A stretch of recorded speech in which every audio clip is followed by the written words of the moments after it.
నమస్తే అండి.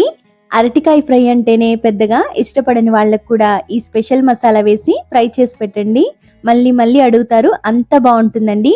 వేడి వేడి రసం, సాంబార్ అన్నంలోకి ఈ fry best side dish. Process ఎలా చేయాలో చూసేద్దాం రండి. ముందుగా నేను ఇక్కడ 3 అరటికాయలు తీసుకున్నానండి. ఇలా రౌండ్ గా కట్ చేసుకొని ముక్కలు నల్లబడకుండా ఉండడం కోసం వాటర్ లో వేసి పెట్టుకోవాలి.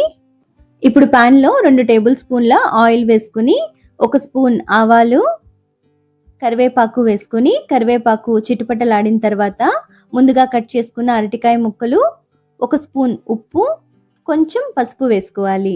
చక్కగా ఈ అరటికాయ ముక్కలకు ఉప్పు పసుపు పట్టేలా కలిపేసుకుని ఒక 5 నిమిషాలు మూత పెట్టుకుని మగ్గించుకుందాం. ఈలోపు ఫ్రైకి కావాల్సిన మెయిన్ మసాలా పొడి ప్రిపేర్ చేసేసుకుందాం రండి. ఒక చిన్న పాన్ లో 3 టేబుల్ స్పూన్ల వేరుశెనగ పప్పులు వేసుకోవాలి. ఫ్లేమ్ సిమ్ లోనే పెట్టుకొని ఈ వేరుశెనగ పప్పు లోపల వరకు బాగా వేగే వరకు డ్రై రోస్ట్ చేసేసుకోవాలి.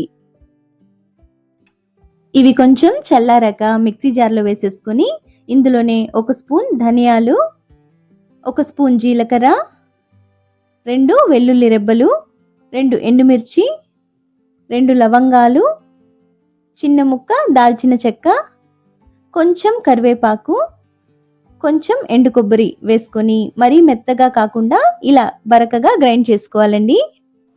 5 నిమిషాల తర్వాత మూత ఓపెన్ చేసేసుకొని అంతా ఒకసారి కలిపేసుకుందాం.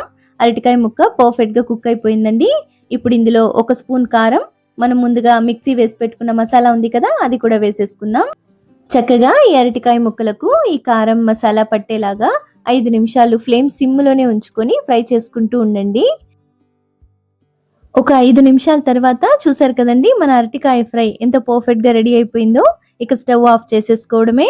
తప్పకుండా ట్రై చేయండి. రెసిపీ నచ్చితే మర్చిపోకుండా మన ఛానల్ ని సబ్స్క్రైబ్ చేసేసుకోండి.